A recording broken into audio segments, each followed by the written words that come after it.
우리 주님의 크신 은혜가 이 시간 예배하는 우리 모두와 함께 또 병상에 계신 분들과도 함께 하시기를 주님의 이름으로 간절히 축원합니다. 오늘도 전우자와 바라보시면서 예수님 사랑으로 축복합니다. 인사하겠습니다. 예수님 사랑으로 축복합니다. 예수님 사랑으로 축복합니다. 아멘. 감사합니다. 오늘 사순절 세 번째 주일이면서 특별히 우리 교단에서 지키는 학원 선교 교육주일 맞아서 인생의 기준을 묻다라는 제목의 말씀을 드리겠습니다.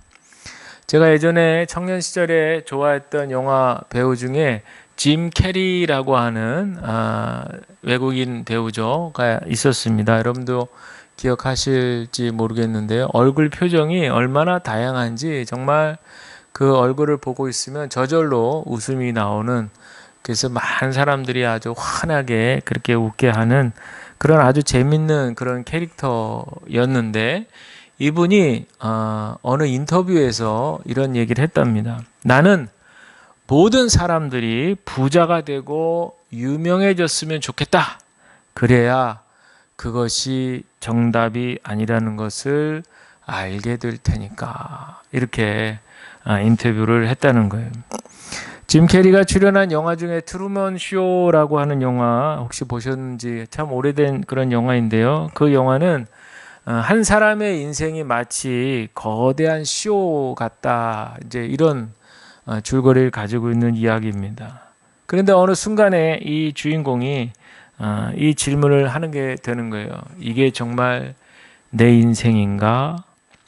사실 이 질문은 영화 속에서만 나오는 것이 아니고 오늘 본문에 등장하는 젊은 부자 관원도 바로 이런 질문을 가지고 예수님께 나왔습니다.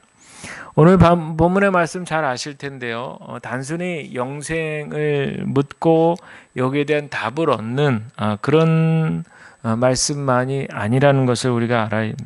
그저 이 땅의 삶은 외면한 채로 죽고 난 이후의 삶에 대해서만 관심을 갖는 어떤 그런 이야기가 아니라는 점을 우리는 오늘 이 본문을 통해서 놓치지 말아야 할 것입니다. 예수님께서 길을 떠나시는데 한 사람이 달려와 그 앞에 무릎을 꿇고 물었다. 이렇게 오늘 본문은 시작합니다. 같은 내용이 마태복음과 누가복음에도 기록되어 있는데, 마태복음에는 이 한 사람을 청년이라고 얘기했고 누가복음에서는 관리다 이렇게 표현했습니다. 상당히 사회적 지위가 높았다는 것을 알 수 있죠. 이 관리라고 하는 말 헬라어가 아르코온인데, 이 같은 단어가 누가복음 12장 58절에는 관원, 즉 법관 이렇게 번역되어 있습니다. 즉 이 한 사람이란 사회적으로도 지위가 높은 젊은 부자 관원, 이 정도쯤으로 해석하면 될 것 같습니다.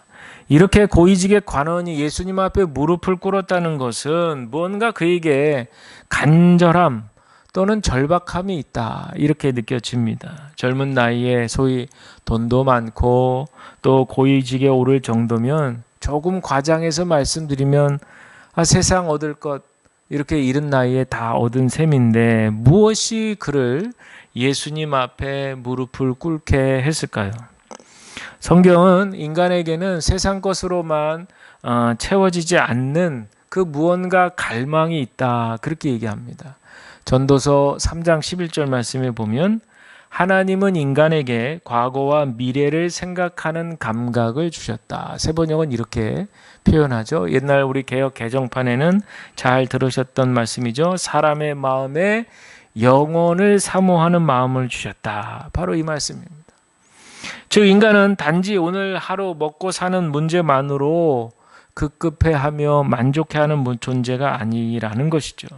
그 마음 깊은 곳에 그 누구나 할 것 없이 영혼에 대한 질문을 품고 살아가는 존재다라는 뜻입니다. 그래서 사람들은 어느 순간 이렇게 질문한다는 거죠. 나는 왜 사는가? 내 인생의 끝은 무엇이고 나는 이렇게 살다가 결국 어떻게 될까? 이런 질문들을 합니다. 그런데 사실 이런 질문은 삶의 형편이 부유하든지 또 가난하든지 그 형편과 상관없이 그 어떤 누구도 똑같이 이런 질문을 할 수 있다는 거죠. 인생을 살아가는 사람이라면 누구나가 한 번쯤은 마주하게 되는 질문이라는 얘기입니다. 그러나 때로는 세상에서 많은 것을 이루고 난 뒤에 이런 질문들은 더욱더 또렷하게 떠오르게 된다고 합니다. 왜냐? 그때 비로소 세상의 것들이 내 인생을 완전히 채워주지 못하는구나 라는 사실을 깨닫기 때문입니다. 아마도 이 젊은 부자 관원도 그러했을 것이다 생각합니다. 이미 그는 많은 것을 가지고 누리고 있었지만 여전히 마음 한편에 남는 질문은 이 다음에는 어떻게 되는 거야? 영혼에 대한 질문을 하고 있었던 것입니다. 우리 모든 사람들이 살아가는 데는 다 각자의 기준이 있습니다. 어떤 분은 정직, 이것이 기준이 되기도 하고 어떤 분은 그 인생의 성실, 이것을 기준으로 삼기도 하고 어떤 분은 뭐로 가도 서울로 가면 되니까 돈돈 하는 분들도 있습니다. 어쨌든 자기 나름의 명확한 기준을 가지고 이 땅을 살아갑니다. 그렇다면 무엇 때문에 이렇게 기준을 정하고 살아가는 것일까요? 그것은 바로 궁극적으로 행복하길 원하는 마음 때문이죠. 이 세상 사는 동안에 좀 행복했으면 좋겠다라는 소망이 있어요. 그래서 많은 사람들이 이 행복을 얻기 위해서 불철주야로 노력하고 또 노력합니다. 그리고는 만나는 사람들에게 행복하라고 행복을 기원해 주기도 하고 행복하시냐고 물어보기도 하고 나는 행복합니다. 나는 불행합니다. 이런 얘기들도 하게 되는 것이죠. 이런 질문들 속에는 많은 의미가 있습니다. 무엇이 행복한가? 정확하게 이 행복의 정의를 알고 물어보는 분들도 있습니다. 그러나 반대로 행복이 정확하게 뭐야? 잘 모르고 갸우뚱거리면서 묻거나 그 질문을 받게 되는 경우들도 있습니다. 과연 저와 여러분 우리는 행복이 무엇인지 명확하게 얘기할 수 있겠습니까? 또 내가 지금 인생을 살아가고 있는 이 방향성이 과연 진정한 행복을 향해서 나아가고 있을까요? 각자의 위치와 상황에 따라서 행복을 추구하는 바가 다를 것이다 이런 생각이 들어요. 인생을 사계절이라고 비유했을 때 이제 한 겨울 또 인생의 가을 이때쯤을 걸어가시는 분들은 이제 지금까지 살아온 날들을 돌이켜보시면서 남겨진 인생 얼마가 될지 알 수 없지만 이제 그 인생 후회 없이 살고 싶다. 내가 정말 집중해서 그 행복을 위해 살아가고 싶다. 이런 마음이 간절하실 겁니다. 그러나 또 한편으로는 인생에 이제 한 여름이나 봄, 이제 막 인생을 이제 꽃 피우려고 그렇게 시작 단계에 있으신 분들인 경우에는 오히려 더 복잡할 거라는 생각이 들어요. 왜냐하면 많은 사람들이 행복이라는 것을 이 사회가 요구하는 그 기준에 잘 들어맞게 맞춰서 살아가는 것이 곧 행복한 삶이다. 이렇게 생각하기 때문입니다. 그래서 성공하기 위해서 열심히 공부하고 실력을 키워 좋은 학교에 진학하고 좋은 직장에 취업하기 위해서 정말 영혼을 갈아 넣어서라도 이를 이루기 위해서 애를 쓰고 또 애를 씁니다. 또 좋은 직장에 들어가면 이제 좋은 배우자 만나 결혼하고 또 요즘에는 내 집 마련이 큰 화두가 되다 보니까 대부분 은행에 큰 대출을 끼고 집을 마련하면 이것을 갚기 위해서 부부가 정말 하루라도 더 젊을 때 열심히 일해야 된다. 이런 신념을 가지고 그렇게 몸이 부서지게 일을 하고 또 일을 합니다. 요즘에 우리 30, 40 세대들의 전형적인 모습이죠. 열심히 살고 성실하게 내 가족과 내 자신을 위해서 애쓰고 노력하는 이런 모습들 저는 참 좋다 생각합니다. 성실한 인생을 만들어가는 모습 참 귀하고 정직하고 복되다 이렇게 생각합니다. 그러나 이런 삶이 분명히 귀하고 아름답지만 분명히 이런 삶에도 한계가 있다라는 것이죠. 요즘 청년들의 이야기를 이렇게 빌려보면요. 이렇게 얘기를 많이 합니다. 큰 성공 바라지 않아요. 왜 우리 어른 세대들 옛날에 우리 한참 막 우리나라가 막 막 발전하고 이럴 때 60년대, 70년대 막 그냥 으쌰으쌰 막 그때 있잖아요. 우리 어른 세대들은 그냥 새벽별 보고 출근해서 그냥 밤에 늦게 들어오고 이런 생활이 아주 기정사실화되고 막 이랬던. 그런데 지금 우리 젊은 세대들은 큰 성공 바라지 않아요. 그저 안정된 직장 하나 있으면 좋겠어요. 큰 돈 벌기보다는 그저 내가 열심히 일한 것, 그 소득으로 친구들이랑 여행 다니고 맛있는 거 먹고 소소하게 행복하면 되지요. 그 요즘 말로 줄여서들 소확행이라고 하지 않습니까? 소소하지만 확실한 행복의 줄임말입니다. 그런데 이렇게 여행 다니고 맛있는 거 먹고 소소한 행복감 친구들과 누리며 살다가 어느 날 이렇게 묻게 될 때가 온다는 거예요. 그래서 내 인생은 무엇이었지? 지금 내 인생에 뭐가 남아있나? 이런 질문을 스스로에게 한다는 거죠. 바로 이 질문을 깊이 연구한 사람이 있었습니다. 독일 나치 치하에서 강제 수용소에서 수용되다가 기적적으로 살아남은 정신과 의사죠. 빅터 프랭클이라고 하는 이분이 있는데, 이분이 수용소라고 하는 이 극한 상황에서 있으면서, 그곳에 있으면서 많은 사람들을 관찰하게 됐다는 거예요. 그래서 그 사람들의 모습, 같이 있는 그 사람들의 모습을 보며 깨달은 것이 있는데, 그것은 사람을 살게 하는 힘은 단순한 즐거움이나 행복이 아니다라는 것을 알게 돼요. 그러면서 그의 책에서 이렇게 얘기합니다. 왜 살아야 되는지를 아는 사람은 어떤 상황도 견딜 수 있다.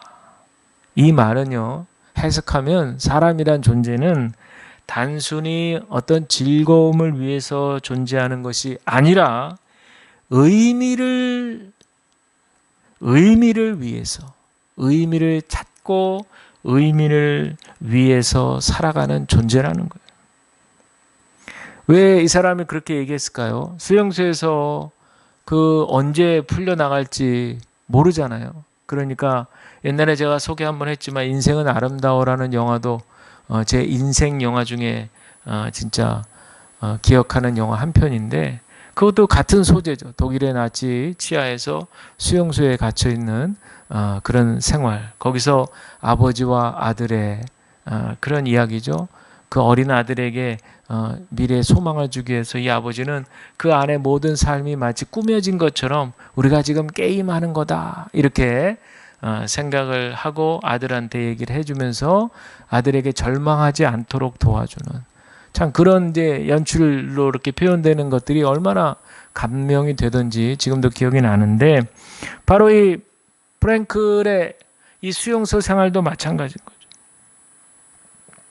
그러면서 이 프랭클이 그 같이 갇혀 있는 사람들, 절망 속에 있는 사람들, 도대체 희망이라는 건 말하지 못하는 사람들에게 저분들에게 가장 필요한 것이 뭘까? 내가 그래도 전문인인데 조금이라도 저분들을 도와줄 수 있는 방법은 뭘까라고 생각해 봤을 때 저분들의 삶의 태도를 근본적으로 변화시켜 주는 것이다, 이렇게 깨달았더라고요.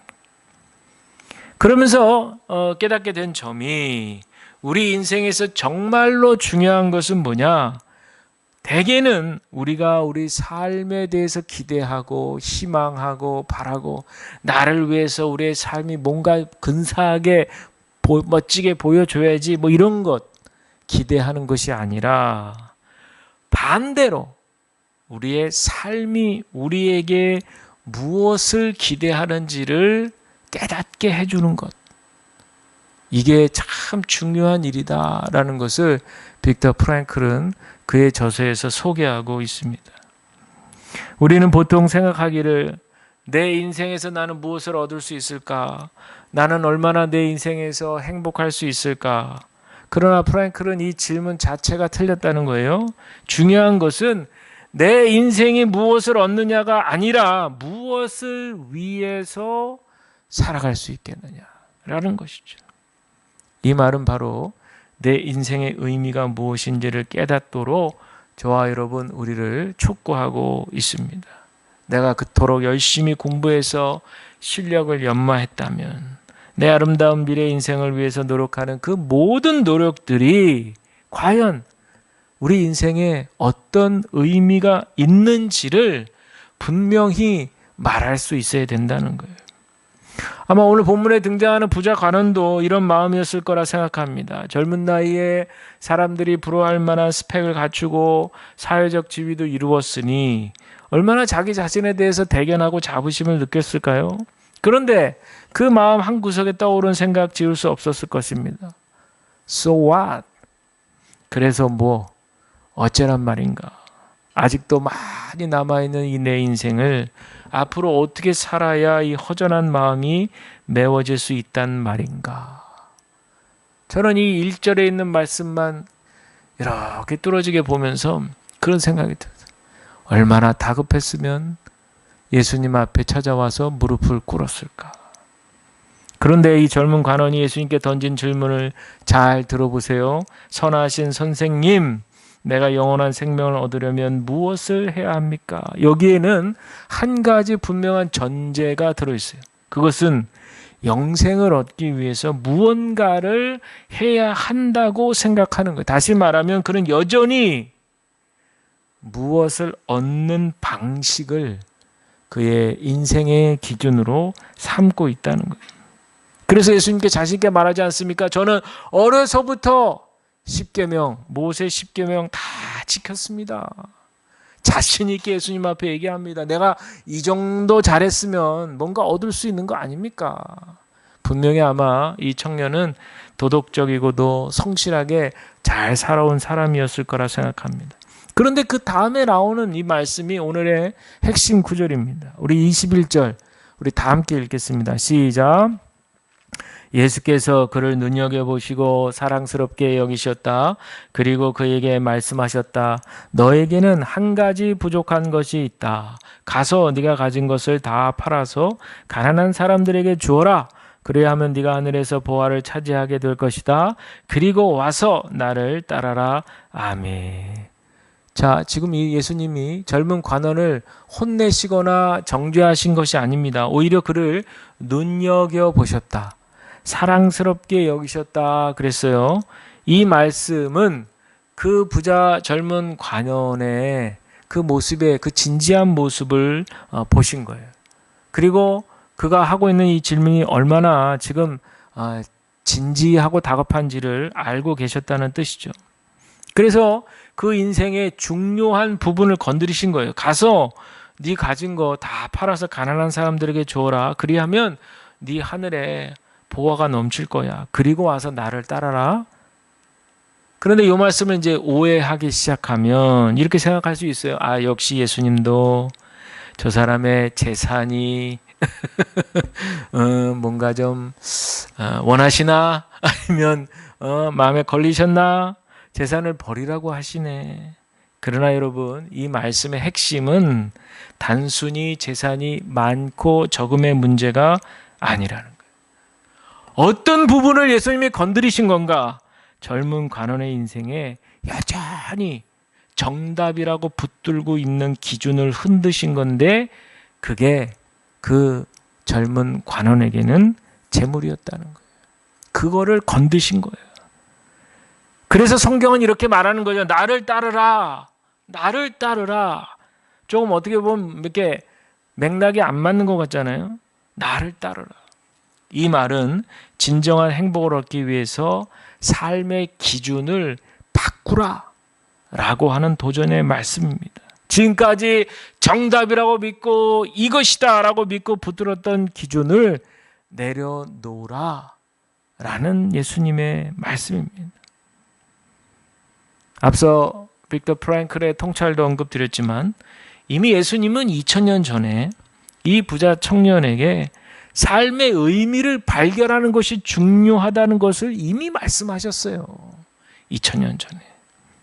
내가 붙들고 있던 건 내려놓고 주님을 따르라. 이렇게 했을 때는 여러분 비로소 이 하나님 나라의 가치죠. 영원한 생명이라고 하는 거기에 대한 눈이 확 열리는 거예요. 그리고 그 열린 눈으로, 그 시각으로 내 지금 살고 있는 인생을 해석하게 되면 비로소 삶의 의미를 발견하게 된다라고 하는 것이죠. 그런데 이 젊은 관원의 반응은 어떻습니까? 울상을 짓고 근심하며 떠났다 그랬습니다. 그리고는 성경은 말하죠. 그에게는 재산이 많았기 때문이다. 그의 그 기준을 놓지 못하고 돌아가 버린 거죠. 오늘 특별히 학원 선교 교육주의를 맡기도 해서 제가 오늘 이 말씀을 준비했는데, 인생의 미래를 준비하면서 우리 현실을 열심히 정말 최선의 노력을 다하며 살아가는 우리 다음 세대들이 있습니다. 여러분은 앞으로 공부도 열심히 해야 되고 또 좋은 직업도 가지면 좋고 돈도 많이 벌면 좋습니다. 나쁜 것 아니에요. 최선을 다하십시오. 그러나 한 가지 질문을 해야 됩니다. 여러분의 인생의 기준은 무엇인가? 성공인가? 안정인가? 소확행인가?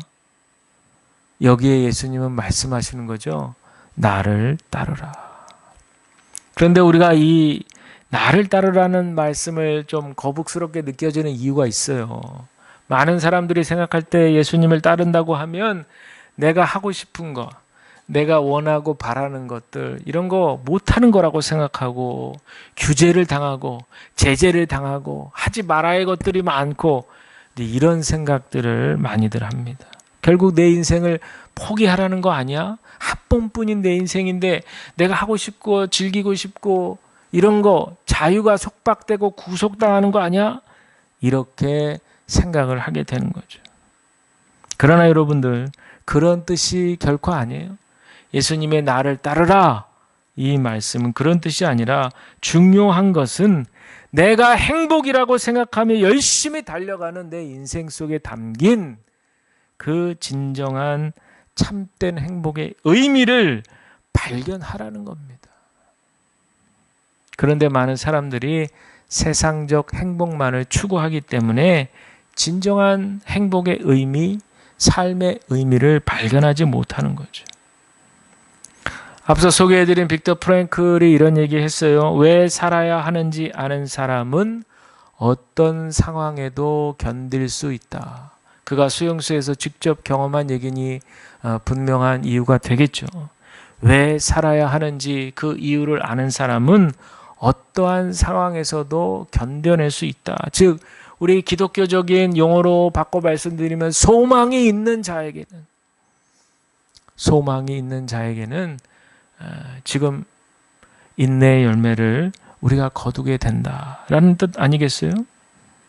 그래서 예수님이 나를 따르라 라고 하는 이 말과 연결이 되는 것이 바로 우리 예수님께서 십자가의 길을 걸으셨기 때문에 그렇습니다. 예수님이 가신 그 길을 나를 따르라. 제자들도 따르고 그 후대에도 따르고 지금 2000년이 지난 우리도 예수님 믿는 사람들이라면 나를 따르라. 그 말씀에 따라서 우리도 예수님 가신 그 길을 걸어가야 될 것인데, 그 길은 과연 어떤 길이냐? 바로 나에게도 예수님이 가신 그 갈보리 언덕은 예수님만 오르셨지만 우리는 우리 삶에서 우리가 짊어지고 가야 할 십자가의 길이 있다는 거죠. 그리고 더 중요한 것은 그 십자가, 나의 십자가를 짊어지고 가는 그 과정 속에 내 삶에 더 깊은 의미를 발견하게 된다라고 하는 것입니다. 똑같이 시련의 강을 건너가고 있는데 어떤 사람은 그냥 불평불만, 지겨워하며 그 강을 건너는 사람도 있지만, 또 어떤 사람은 이 시련만 지나가면, 이 강만 건너가면 하나님께서 나를 이렇게 연단시켜 주셨사니 그 뒤에 하나님께서 나에게 크신 축복으로 더하실 거야. 이런 어떤 소망과 믿음을 가지고 감사함으로 시련의 강을 건너가는 사람들도 있다는 겁니다. 똑같이 같은 시련의 강을 건너도 이렇게 인생의 의미가 다르다는 거죠. 그렇다면 구체적으로 예수님을 따른다라는 말은 무슨 의미일까요? 내 십자가를 짊어지고 내 인생길을 걸어가는 것인데, 여기에 대한 설명이 또 한편의 설교예요. 그래서 오늘 다 말씀드릴 수는 없습니다. 잠깐 맛보기처럼 잠깐만 말씀을 드린 거는, 예수님을 따른다는 건 결코 내 인생을 포기하라는 뜻 아닙니다. 오히려 내 인생이 무엇을 위해 존재하는지를 깨닫는 삶이죠. 공부 열심히 하셔야 돼요. 내가 뭔가 준비하는 거 있으면 열심히 해야 돼요. 직업도 좋은 직업, 여러분들의 실력이 발휘될 수 있는 그런 곳으로 좋은 직업도 가져야 돼요.